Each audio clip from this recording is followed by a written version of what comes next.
Hello and welcome to another episode of Mystique Femininity. And this episode entitled Why Some Inner Work Leaves No Evidence. I want to get into the deep of this era that we're in of always needing to reinvent, rebrand, and self development. Now, I'm not anti self development because we should always seek and desire evolution and expansion in the way of our existence. That's how we learn, that's how we play, and that's how we also contribute to the collective's overall growth, which essentially, understanding that the collective is also you. So it is always important to want to pursue different paths, especially because we come here for a particular reason. And by not expanding, by not going into different areas of mastery, we really are not fulfilling our assignments. But when I think of the inner work in my younger years, I really pushed to evolve and heal. I feel at this point in time, many people will weaponize the whole go heal because their motives, when said, are not pure and they are not from a benevolent state of mind. It is from a very malice way of trying to put a person down. And there are other people who may not have that outwardly expression with others, but there is this inner ache and this inner incorrectness of view that if I heal, then the world will change and my way of navigating the world will change. I believe in my younger years, my identity was needing to heal. I just need to heal. And I threw myself into a substantial amount of years trying to endeavor that. And in that process, I looked at it and felt that I wasn't seeing growth. And so if I wasn't seeing growth, I would go even harder. And as much as it is great to invest in yourself, your identity should not be in the inner work. It should not take up your whole time, your whole life. There are years in which I essentially opted out of living in the pursuit of this inner work because feeling as though if the inner work wasn't showing a certain metrics, then that means I wasn't working hard enough. Thus, I did not deserve to receive all the wonderfulness, goodness that the universe could provide.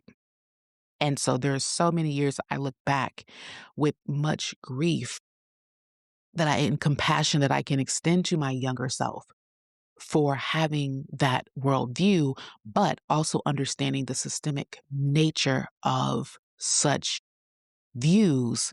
It is very much programmed into our society that if you are not experiencing this euphoria of life, and if you're someone who subscribes to the soft life mentality and philosophies, then it means that something is wrong with you. And therefore, it's your fault. And that means you deserve whatever you get. And that also means that if you want something different, you must go do something else. You must go work on yourself. And we cannot, if you take nothing from this episode, you cannot manifest good when you are operating under a mentality and energy of deficiency. So you can't fix yourself from deficiency mindsets. So if you see yourself as broken and therefore you're broken, therefore you need to fix, you will not obtain the results that you want that are deeply rooted. So yes, you may obtain a certain goal, but it will feel hollow. It will not connect. It will not hit the way that you want it to hit because you're operating from a state of deficiency minded versus looking at yourself with compassion understanding grace, mercy, love, and therefore operating in a way that is from a abundant standpoint, because we can always grow. That's not the thing. It is the view of how we look at it. But when I think of the inner work, especially in a society that is heavily rooted in metrics, there's always something. There's always some sort of hack, some sort of book, some new trend to show the world that, look at me, I'm special because I am grown by X number. And sometimes there are seasons in our evolution that the inner work will leave nothing to show for itself because it would be so intangible. And with this podcast, everything is surrounded and nurtured in the feminine. I think these seasons of our lives are probably the most monumental, but like our society, we don't value the feminine. We do not value the intuitive. We do not value the intangible. Now, I do feel that we are beginning a slow trend into rebuking this heavy metric system. But I would say overall arching collective is still heavily rooted. And to some degree, a lot of the society is more comfortable behind the veneer of the metrics, because then it feels as though one can show that they are enough. And therefore no one can say that, well, the reason why you're experiencing X is because of this reason. And so because you've chosen to not fix it, this is why you are where you are, versus looking at the nuance and the levels. But everybody wants to be able to have this grand before and after. In some of these seasons of inner growth, there is no language that will fit how you can describe your growth. I will also say that with those particular eras of growth, you may not see it because it's happening underground, but I also really deeply believe that you build deeper roots, and having that deeper rootedness allows things to blossom. And they can blossom fully because they are on a very stable, nutrient dense grounding. So sometimes you have no proof that you can point to say that this is what I've been up to. This is what my evolution has come to. And that can feel a bit unsettling in this world because, again, our world really only recognizes change when it's visible, when it's tangible, when it meets some sort of metrics. But if nothing is improving and nothing's expanding, and if nothing looks different from the outside, you have to start wondering if you're maybe doing something wrong, which you're not. But it is the evidence of absence that you have to then expand and grow. And I believe that is where we begin to start to see some of the maturity of us connecting with our divine. Now, I'm going to kind of move into a little bit of a deeper area. Some inner work doesn't need to be announced. It doesn't need to make you feel lighter. You don't need to be more clearer. It doesn't need to make you more effervescent. But this particular type of inner work really will slow you down. It will make you challenge old reflexes. So maybe you typically are hyper reactive. This particular inner work season will be a season in which your old reflexes will be examined, and you'll be able to get into the root of why you react the way that you do. That is something that is not tangible, but in my deepest opinion, is probably more valuable than a metrics. Because to me, a metrics is very short sighted. It's X plus Y. And that's it. That's the part. But I am always about the depth, the why, and the how. And that is where you really become golden, because in our world that's starved for nutrients, If you are able to expound on how you navigated a life experience, that is where you become more valuable. The numbers are cute, but the inner works in the process is far more valuable than the end result. And that is something extremely difficult for me to say as someone who has been hyper goal oriented for all of my life. This season also removes this urgency, but it does not replace it with uncertainty. So you're not pushing and driving to get to this goal, but it's giving you so much clarity in how you view the world. And in this season, you also may feel a lot more quieter, a lot more introverted, and it can also be very peaceful. This kind of work does not add to your mantle of awards, but what it does, it takes away illusions, these old scriptings and narratives. And it also removes the performance that you did not know that you were still maintaining. You are often performing in ways of survival.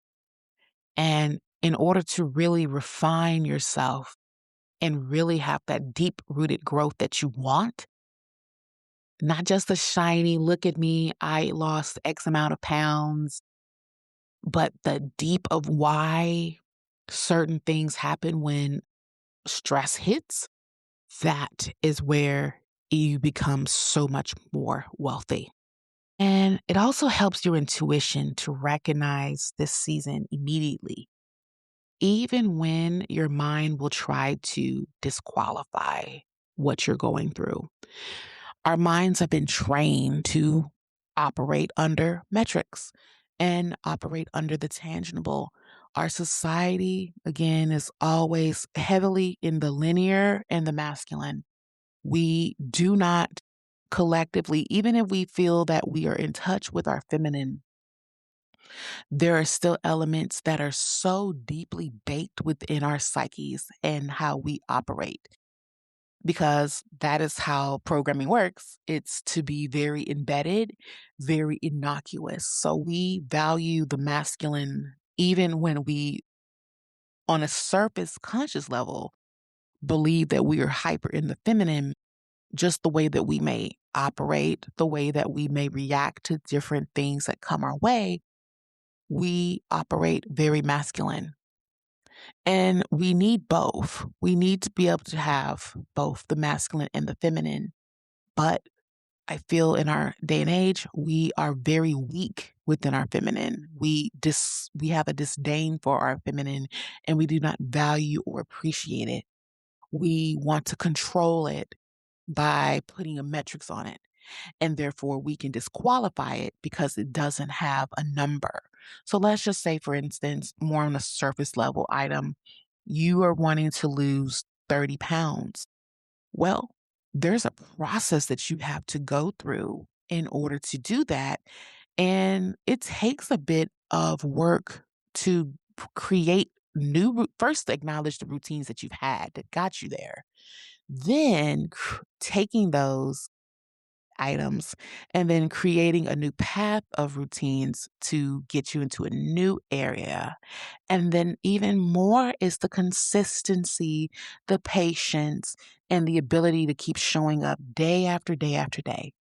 Because life is still going to continue unless you are extremely wealthy and can kind of go out into your own little bubble for an extended period of time, which is the reason why, and I'm not anti-medicine or anything, but I think that is part of why we are so driven to do the various drugs that are out there now, because we want to be able to have that quick turnaround to say, I weighed X and now I weigh this. And it was quick and I was able to hurry up and move it along. This sense of urgency to be linear versus the actual process of examining where we are, how we got there, and how to then pivot. Because what will help in this process is that life will happen again. And if you actually did the work, the real deep inner work, you can start seeing the tattletale signs of you going backwards. You can't do that if it is only by the tangible thing because you got to X result and then you go back to how you were living and then you'll be back in that same place. Often, those sorts of things, and this is just more on the surface level, but this can be applied to anything of your life and in your world. So, being able to really appreciate the feminine, appreciate the intangible, it's going to make your life more rewarding. Now, I want to get into some practical areas that you can take in your meditation time to reflect. Practically, this season offers you quite a bit. It offers you the ability to stop explaining yourself, to stop forcing decisions because it is what, air quotes, you should do. But you can also understand why you believe you should do XYZ. We often are not connected enough in understanding our decision making motives and what actually is the driver. Are we driving from our feminine or are we driving from our masculine? Or are we driving from a integrated, which should be the ultimate goal, not just one or the other? You'll also stop chasing clarity and confirmation because you will be able to move more fluidly. And I also want to also acknowledge that by not chasing the tangible doesn't mean that you're giving up because it's not that you are not enough or weren't capable, but you understand the maturity level that you have grown into to be able to really value the intangible. Now, from outsiders, some may say that you're becoming stagnant, that you're disengaged, and that you've lost momentum. But internally, there is a deep calibration that cannot and will not be rushed. And it will be done in a way that is out of distortion. It's not from the distorted view anymore. It's not from the lens of the illusion, which means true, deep rooted growth.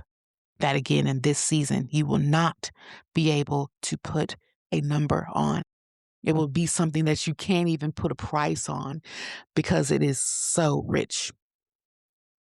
This is also where discernment will replace effort. So you won't be performing anymore.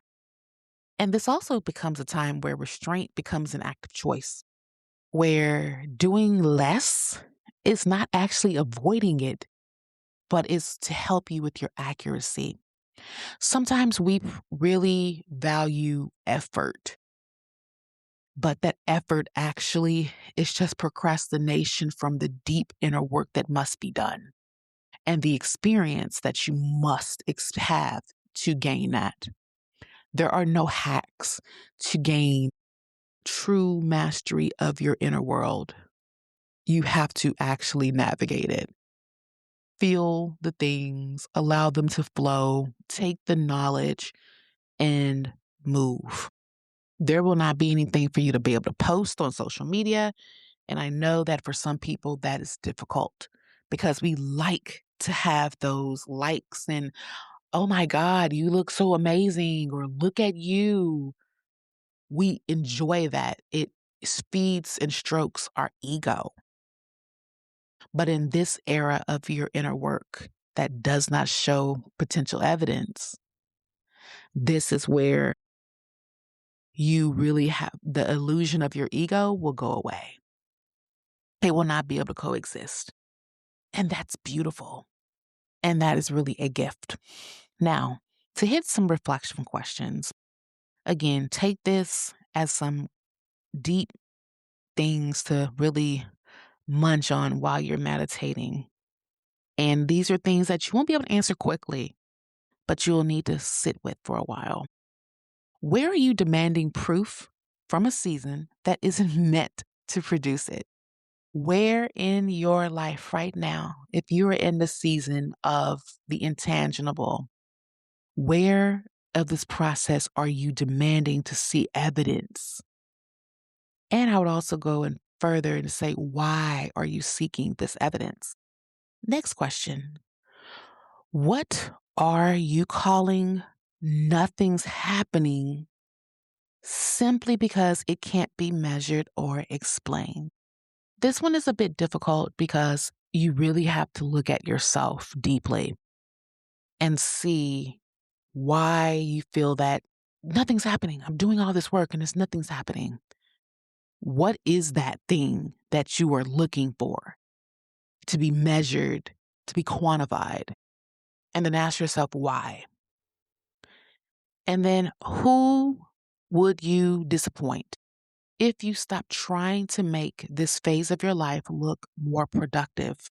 That person could very well be you.